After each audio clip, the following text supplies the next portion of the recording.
बिहार में हुए लोकसभा चुनाव में एनडीए गठबंधन का प्रदर्शन 2019 के मुकाबले इस बार काफी खराब रहा है, क्योंकि 39 सीट से घटकर 2024 में 30 सीट पर एनडीए गठबंधन सिमट गई है। मगर लोक जनशक्ति पार्टी रामविलास के सुप्रीमो चिराग पासवान इस चुनाव में 5 में से 5 सीट पर जीत हासिल कर 100% स्ट्राइक रेट का प्रदर्शन करने वाले इकलौते नेता बनकर उभरे हैं।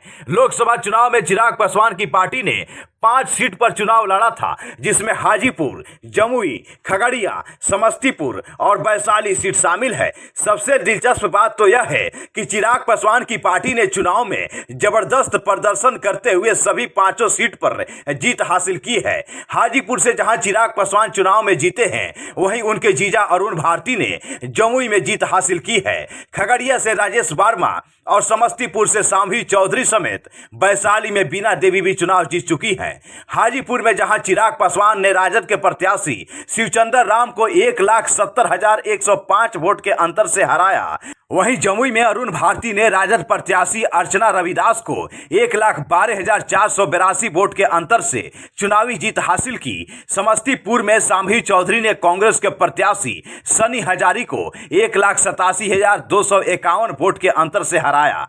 खगड़िया में राजेश वर्मा ने सीपीआईएम के प्रत्याशी संजय कुशवाहा को 1,61,131 मतों के अंतर से हरा दिया। वैशाली में बीना देवी ने राजद प्रत्याशी मुना शुक्ला को 89,634 वोट के अंतर से हराते हुए जीत दर्ज कर ली है।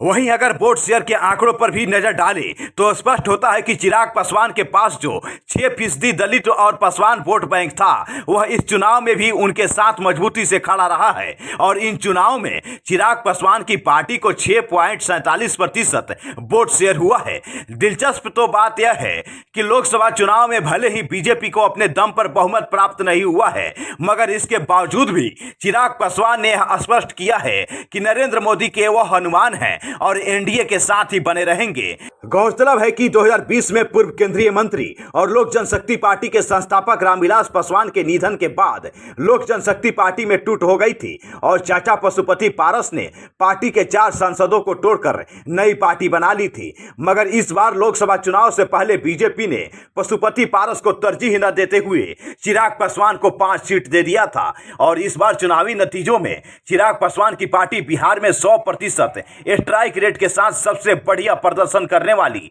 पार्टी बन चुकी है। वहीं एनडीए गठबंधन के बैठक में शामिल होकर के चिराग पासवान ने नरेंद्र मोदी को फिर से पीएम बनाने के लिए अपना समर्थन पत्र दे दिया है।